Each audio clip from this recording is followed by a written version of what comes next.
కాంగ్రెస్ పార్టీపై మాజీ మంత్రి ఎమ్మెల్యే గుంటకండ్ల జగదీష్ రెడ్డి తీవ్ర స్థాయిలో మండిపడ్డారు. ఈ సందర్భంగా ఆయన మాట్లాడుతూ నాగార్జున సాగర్ లో నీళ్లు ఉన్నా కూడా సాగునీరు ఇవ్వకుండా రైతుల వరి పొలాలను కాంగ్రెస్ నాయకులు ఎండబెట్టారని ధ్వజమెత్తారు. నాగార్జున సాగర్ నియోజకవర్గంలో 8,000 ఎకరాలు పొలం ఎండిపోయింది. ఎందుకు ఎండిపోయింది? నీళ్లు లేవా? నాగార్జున సాగర్ లో నీళ్లు ఉన్నాయి. మనకా నుంచెల్లే పోయినాయి. 12 రోజులు వరుసగా మనకా నుంచి నీళ్లు పోయినాయి. మొత్తం ప్రతి తూకాడ 10-15 మంది పోలీసులు పెట్టిండ్రు.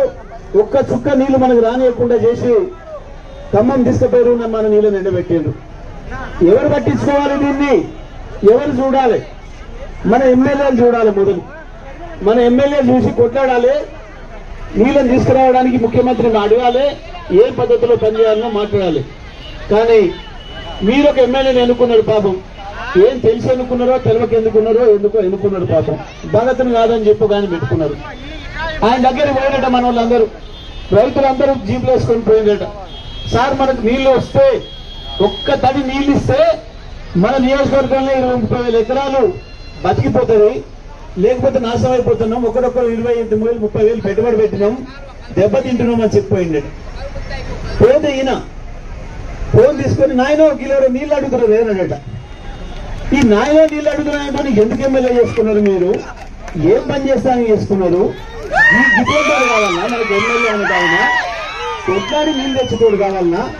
గతంలో కూడా ఇటువంటి పరిస్థితి వచ్చింది. నరసింహయ్య గారు ఉన్ననాడు వచ్చింది. నా దగ్గరికి వచ్చి చెప్పిండు, అన్నా ఇగో నీళ్ళకి ఇబ్బంది అవుతుంది, ఒక్క తడి నువ్వు తిప్పలవాడు ఏదైనా చేసి ఇస్తే మన రైతులు, వేలాది మంది రైతులు సాగర్లో బతికిపోతారు.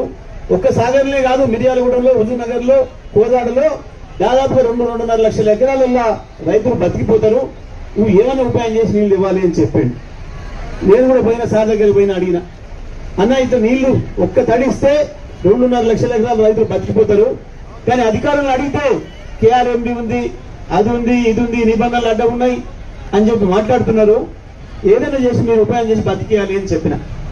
వెంబడే చెప్పిండు, నీళ్లు ఉన్నాయా అంటే 508 ఉన్నాయి, మనుషుల కొరకని ఆపినమని చెప్పాను అన్నాడు. అడిగింది అధికారులను, ఎన్ని మనుషులకు ఎన్ని ఎక్కడ పడతాయి, ఎన్ని తీసే అవకాశం ఉంది అడిగిండు.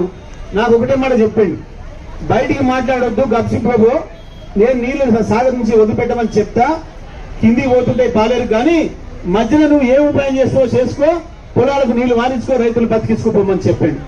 వచ్చినా పిలిచినా, రైతులందరినీ పిలిచినా బ్రహ్మాండంగా కోటిరెడ్డి గారు కూడా ఉండే ఆ రోజు, ఎమ్మెల్సీ గారు వారు కూడా వచ్చి ఈ పద్ధతులు అయితే బతుకుతాయి, నరసింహయ్య గారు ఏదైతే చెప్పిండో ఆ పద్ధతిలో మనం చేయాలి అని చెప్పిండు.